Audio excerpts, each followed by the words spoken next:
on my channel today on my morning ride. I wanted to discuss a couple things. First, I'm not wearing a helmet.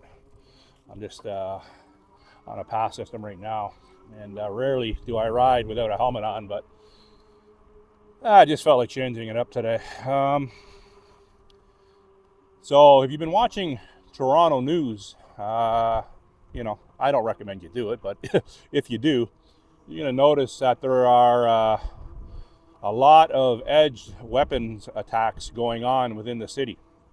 Still lots of gun crimes being committed as well, but predominantly, well, I don't know if it's predominantly, but there's an increasing percentage of edged weapons attack.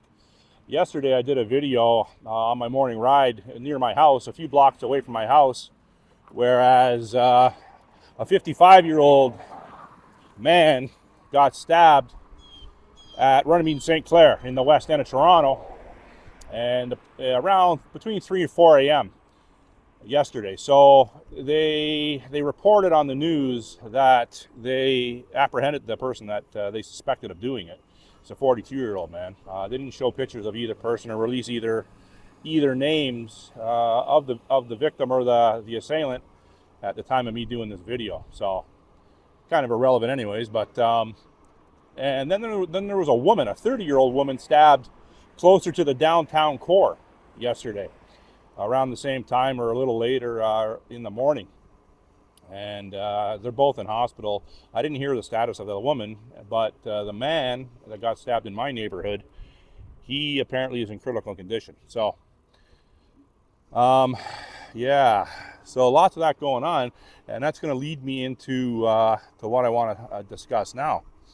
If you do watch the news, there is reports, well, widespread reports coming out of Arkansas that husband and wife were stabbed to death in front of their children. Their children, they had two daughters, and they were out on a hiking trail in Arkansas State Park, and the hiking trail's name was the Devil's Den. Yeah. I don't know why things are named with the devil's name in it. That's beyond me, but it is what it is. So the state park is named the Devil's Den. Apparently, it's a nice state park. They have intermediate to easy to rugged trails. So this couple, I believe his name was Clinton Brink, the father, the husband, and the wife was Kristen Brink. He was 43 years old, and she was 41. Like I said, the daughters were 7 and 9. I don't know their names, and that's not important right now anyways, but for their privacy. They're just out walking on a Saturday on a nature trail, which I do, which thousands and thousands of people do. And I've made some videos in the past with regards to trail safety and pathway safety in Toronto. So in Canada, and more specifically Ontario, but it's all of Canada, you cannot carry a hand pew with you. You can't carry any weapon with you in Canada. So, the likelihood of defending yourself against an edged weapon attacker in Canada, Ontario, you're up against it if you don't have a weapon to combat that with. So, my critical thought for this poor couple in Arizona is, my understanding is they just moved. I heard two conflicting reports. I heard that they moved from either Idaho or Montana. So I looked up the gun laws in Idaho and Montana, and it appears that both of those states have quite not many restrictions on the allowance of carrying a hand pew.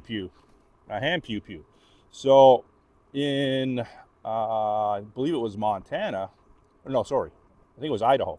One of the two. I think Idaho is a constitutional carry state, which means if you're not a convicted felon and you're over the age of 18, you are allowed to carry a hand pew on you without a permit. So You go to a pew pew store and you pick up what you want, your pew pew of choice, and you can carry it on you. In Montana, you have to have a permit. I might have mixed the two states up, but one you have to have a permit and one you don't. What I will tell you is, if I was allowed in Canada to legally carry a pew pew, I'd have one on me right now, without a doubt. I'd have it in I don't know, I would consider conceal carry or open carry. I don't know what I would do there. I'd have to cross that bridge when it came to it. But anyhow, that's not going to happen here. So the gentleman that lost his life down there with his two kids, I don't understand why he wasn't carrying a firearm.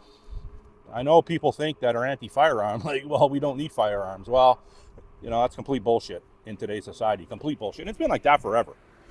The person that committed the two murders in Arkansas, they still haven't apprehended at the time of me doing this video. They have a description. It's a sad story. When the assault occurred, apparently the father, he was stabbed immediately. Then the wife, the mother, yelled to the two girls, "Run as fast as you can and get away." So, I'm getting goosebumps talking about this, but the girls ran until they could no longer hear the mother scream, and they ended up coming across some people which assisted them, but it was in a rugged area of the path, so it took law enforcement some time to get there, and the time the cops got there, the mother and father were deceased. They were, so I'm going to be watching this case closely. Like, there's a huge manhunt right now going on in Arkansas. Arkansas State Police and the FBI are involved. With the new Trump justice system, say what you want about Trump, and if you like him or don't like him or whatever he's doing, but I'm going to tell you, this made international news. I even noticed that Global News actually posted this.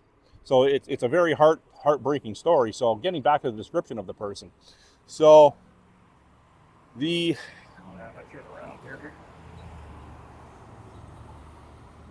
person that is suspected of doing the murders is about between 5'10" and 6 feet tall, and he's white apparently, wearing black clothing, a black baseball hat, and a black backpack, and fingerless gloves. I don't know if they're knuckle gloves like mine, but that was outlined in the description. So other people on the trail, adults, came across this individual and they thought he was suspicious.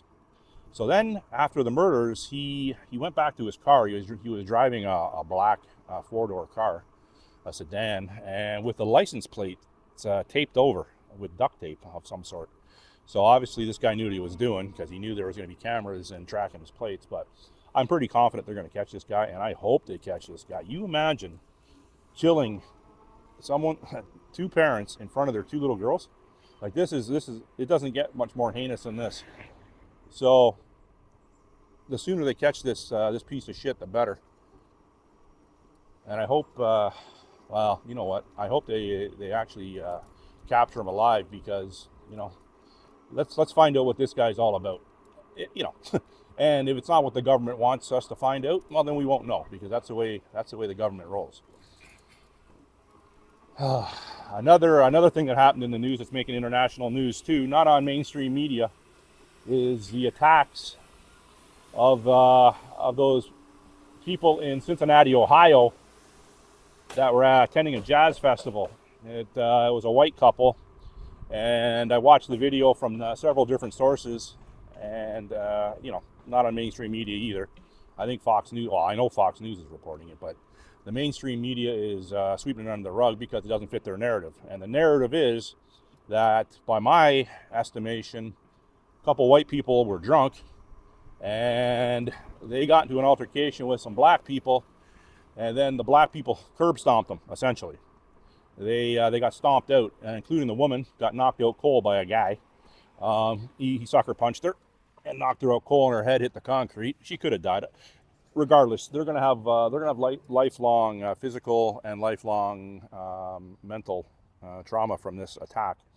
So J.D. Vance, the vice president of the U.S., to mention I'm Canadian, I'm in Toronto. He was at some event yesterday, and he mentioned it in his podium speech. And they're looking for 5 suspects, including a woman. The woman was stomping on them too, and she got her weave pulled off. I don't know who did that, but I don't know why they did that. But anyhow, it was a savage beating, and the race grifters on the left that make their living by keeping racial tension alive, and just angry, hate-filled people. They are trying to justify it, saying the guy might have said the N-word, he might have thrown the first punch.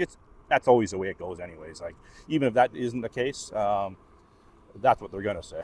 So, you can go on YouTube and you can pull up these videos for hours of the same type scenarios, but maybe not.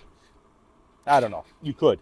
I don't know. Like, they're all a little bit different, but another video from up in the Toronto region, I believe over the weekend, was at a water park in Brampton, whereas 2 groups of younger people with kids started to brawl each other. So there was about 20 to 30 people involved in this brawl right in a water park. I know the water park.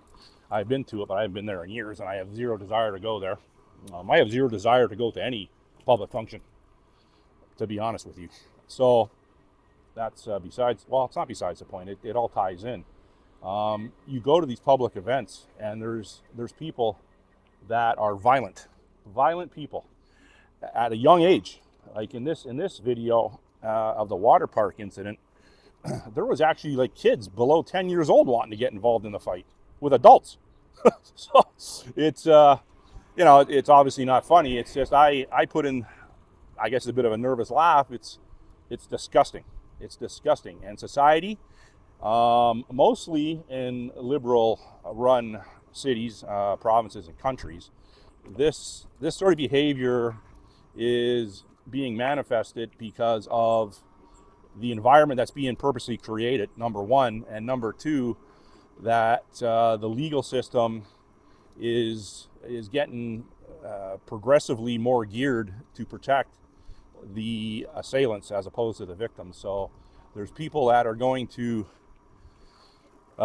get into these sort of altercations. Morning, guys. To get in these sort of altercations, knowing that they're not going to spend any time in jail. They're going to go before a justice of the peace up here in Canada, or a judge, and they're going to be released with very little bail or no bail. And they're back on the streets, and it's a big yuck. Then they get street cred, and they talk to all their buddies. Yeah, I stomped that guy's face pretty good, and nothing happened. It's a joke. So let's go stomp some more faces, or shoot people, or stab people. That's how this government is in Canada. And in blue states in the U.S., it's the same. They are putting people like myself at risk. No, I'm putting myself at risk by going around and, even doing these videos, by riding around on my bike, walking, whatever, going to malls. You're putting yourself at risk. People just, walk through life thinking things aren't going to happen to them. And I'm telling you, yeah, nothing may never happen to you. But when it does, that's when they wake up. And even some people after it does, they don't wake up. I can guarantee you that that couple that was attending the jazz festival in Cincinnati, Ohio, they have woken up. They have no choice about waking up. So, it's you got to watch yourself. And also, I did a safety video last week, and another YouTuber that I watch his channel, and he watches my channel. His channel is Film Mission. When I was doing the pathway safety trail videos, he had mentioned in the comment section that I failed to mention that when people are walking in the trail system in the parks, more specifically women, they're wearing noise-canceling headphones. And a good majority of them do that. Men do it too. You'll notice I rarely wear my buds, because I want to hear what's coming and I got to hear what's around me. But, yeah, he raised a valid point. You're not going to hear people coming up on you, an assailant from behind. And I don't want to make people paranoid or whatever. But this is reality. all the time. I'm in the parks, and that I see that, and also I see mostly women. They're walking with their cell phones in their hand, and they're talking on speakerphone. I don't know what that is. Obviously they're talking to someone, I think, or maybe, I don't know. Maybe they see me coming and they want to look like they're talking to someone. It's a safety mechanism of some sort. I see that quite often, and I videoed it and I've commented on it as well. And I don't know what that's all about. But when you're doing that, you're not really paying attention to what's going on. If you're going out for a walk, and I understand if you got to do work, you're working remotely and you have to use your phone. I understand that, but I'm telling you, you should be aware of your surroundings. This poor couple goes out for, like, in Arkansas, getting back to Arkansas, they go for a walk with their 2 kids and bang, they're dead. Now that happens quite a bit. Like, obviously it's a lot more in the United States. There's a lot more turmoil down there. But our Liberal government up here is doing everything humanly possible to catch us up to what's going on down there. Last year we allowed 1.2 million immigration into a country with about 38 million, and they're predominantly going to the major cities like Toronto, Montreal, Ottawa, to a lesser extent Quebec City. So I've been to all these places. I've been to all these cities and I see it. A lot of African immigration, and lots of people from India. So if you ride anywhere, and like if you're in a car is one thing, you don't get to see at ground level what's really going on. If you're walking, especially, or on a bike like I am, you are getting a different perspective of street level activities. And when you're around as much as I am, you see all sorts of things. But now my videos wouldn't necessarily depict that, because I'm not jamming my camera or trying to catch every person that I deem suspicious on camera. The odd person I do. But there is a lot of single men walking around parks at all hours by themselves, and a lot of them have hoodies on in 30-degree weather. We're having a heat wave here in Toronto this week. Every day temperatures are over 30 degrees Celsius, and you'll see people with hoodies on. I'm filming right now on my phone, but I'm going to hit the trail system and I'm going to start filming on my GoPro. And you know what? I go to pretty good trails. So I'm not going downtown Toronto, and I'm not seeing a bunch of the homelessness, and I have, obviously, all over the country. But it's you just got to be careful. And one last thing I want to touch on. There's a by-election for the official leader of the opposition, the Conservative Party, and his name is Pierre Poilievre, and it's happening in Battlefield Crowfoot or Crow River. Yeah, so I forgot that, but it's in Alberta, and he's trying to regain a seat out there so he can go into the House of Commons in Parliament Hill and lead the party. There are 209 people on this ballot. It's 7 feet long. So before I left the house, I was watching CBC News, which is complete state-run media in Canada. It's completely bought and paid for Liberal propaganda. And they put on a person, a very beta, feminized male. He looked like he was about 12 years old, but I'm assuming he was in his 20s. He sounded like a woman. He looked very effeminate. What I'm trying to say is the usual suspects. And he's the head of the coalition that wants election reform. And he is the tip of the spear, so to speak, with regards to putting 209 names on a by-election riding. And Elections Canada seems to have no problem with this. It's ridiculous. You pull out a 7K. You go into the ballot box, and in this situation, if you're in Canada, but you go in and you got to fill out either pen or pencil. Always use a pen so you can't erase it. And you got a 7-foot-long ballot with 209 names on it. So Elections Canada comes back and says, well, that is kind of confusing and cumbersome. So now you got to go in and vote. You got to write your candidate's name on a special ballot that just came up with the size of my phone. So you got to write Pierre Poilievre on this, and you got to submit that. So this is ridiculous. They're doing it. They're doing everything. This country is doing everything possible to usher in and have only one party, and that is the Communist Liberal Party of Canada. 100% communist. They want to take away our rights, and they're doing a good job. And did we have any rights? Not really. Everything you do here, you have to have permission from the government. We're, I think, one of the highest taxed countries in the world, if not the highest taxed. So if you're thinking about coming to Canada, I lived here my whole life. This used to be a good, I'm even wearing a Canada hat today, I just noticed. It used to be a great country. Now this country is turning into a third and fourth world hellhole. And it's unaffordable to live here. The price of groceries is crazy. And they're doing everything possible, like I said, to only have one voice. And it's a cultural war. Whereas beta feminized males and masculine militant women want to only have their thoughts conveyed, and if you have an opposing thought, you are not welcome within that circle. And they all this bullshit with their inclusivity and the LGBTQ. That's all bullshit. That's all political propaganda. It's communism, Marxism 101. They claim that a person like me is fascist. I'm a Nazi, and I'm well versed in world history, mostly surrounding military history, and I know a lot about World War II and what the Nazis really were. And I can assure you, I'm not a Nazi fan. I can assure you of that. But yeah, they look at a person like me and wearing a Canada hat and as being white. And you're not. You got to be racist. You got to be anti-Semitic. You got to. Well, not anti-Semitic. They like that.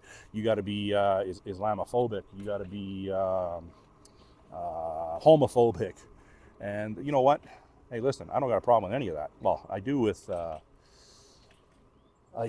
few things, but if what you do in the privacy of your bedroom, I don't give a shit. I doesn't need to jam down my throat, or kids' throats. So, and that's been said 100 times or a million times by a million different people. I'm not reinventing the wheel here. Anyhow, so that's my my rant today. If you have any questions or concerns, leave it in the comment section. I'll get back to you. And follow that case. Follow that case in Devil's Den, Arkansas, at the state park.